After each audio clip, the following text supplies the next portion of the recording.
Welcome to the Black Market. I'm your host, Cobalt, and let's find out if this game is worth your time. Voidling Bound dropped today. It's a third-person shooter, creature collector, and I've put in about 25 hours into it already, thanks to the dev for reaching out and giving me a code so that I can play it early. The gameplay feels genuinely good. The creature building is some of the best I've seen in this genre, but there's a catch we need to talk about. Verdict at the end. So, Voidling Bound gets compared to Pal World in a lot of the press coverage, and I guess I get it. Creature collector, action combat, sci-fi setting, but that comparison doesn't really capture what Hatchery built here. The Pal World thing was always kind of a surface level thing anyways. What the game actually is closer to Ratchet and Clank meets a monster tamer. You're directly controlling your creature in third-person combat. Not commanding it, not watching it act autonomously, you are the creature for all intents and purposes. You're the one dodging, blocking, landing hits, firing abilities. That changes things considerably because now the creature you built is an extension of your skill as a player, not just a stat block doing its thing while you watch. The dev team has Skylanders DNA, and it does really show in how this game feels to move around in. The jump, the dash, the flow of combat, none of that feels like an afterthought. These are people who know how to make a character feel good to control, and that foundation can be felt throughout. A lot of creature collectors can live and die in their systems, while the actual act of playing them can feel a bit hollow. This one doesn't have that problem. So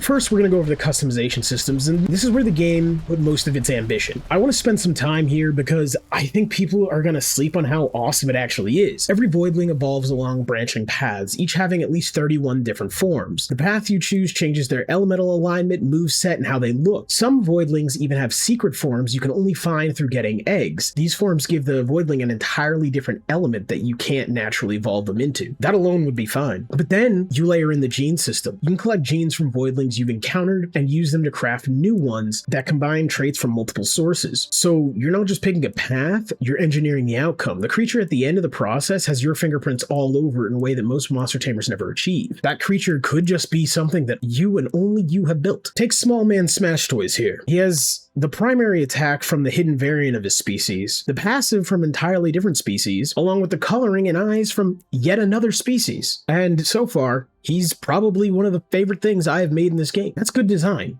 That's the kind of thing that makes you want to keep playing with a different build just to see what else is there. The ceiling on the system is exceptionally high. I don't want to overstate where the game is right now, but the bones of the customization system are some of the best I've seen in this genre. But let's take a look at some of the issues. Okay, so there are two things I need to be honest about, and the first one's a minor, and the second one's a bit more significant. The sound design is the minor one. In a game that's visually confident, the audio doesn't really match the ambition. Combat feels good mechanically, but there are a lot of ability sounds that are thin. It doesn't ruin the experience, but it's a gap you notice, and especially when everything else in the game is coming off as premium, it's the kind of thing that a few patches could really fix. The content variety problem is harder to patch around. Here's what I mean. The systems are amazing. The customization is second to none. The combat is engaging. What isn't fully there yet is what to do with all of it.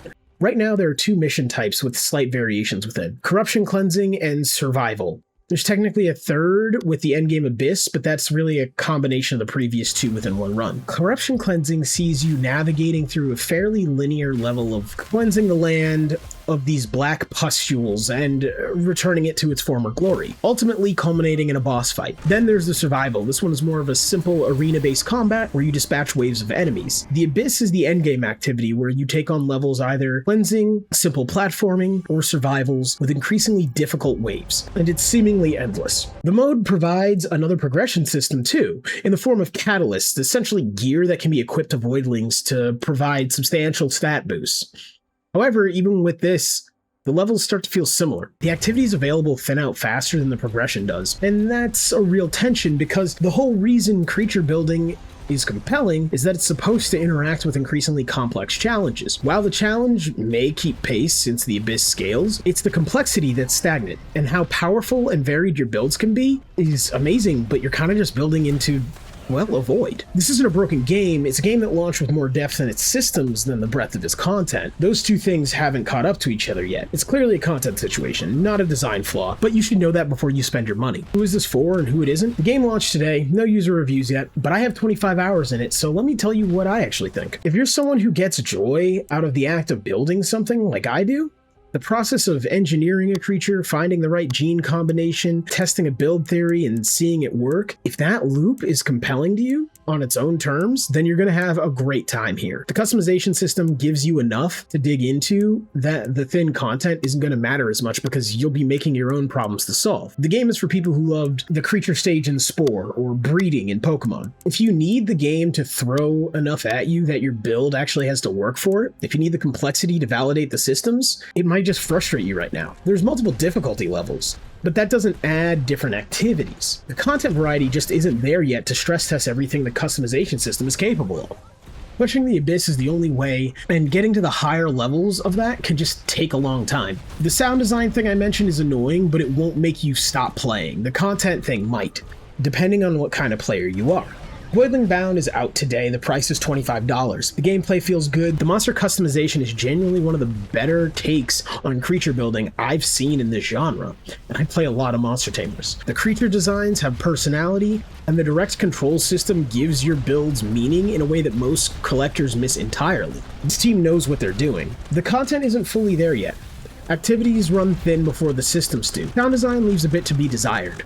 These are flexible problems, and based on what I've seen from Hatchery, they're the kind of developers who actually patch things, so we'll have to see where that ends up. My verdict is that it's a buy for all of those who enjoy creating bespoke creatures to call your own. For other people, it's a wait, not a skip, a wait. There's way too much that's actually good here to walk away from it. But if you're on the fence, give it a couple updates. The ceiling on this game is high. Either pick it up now, knowing what you're walking into, or wishlist it and check back in a few months.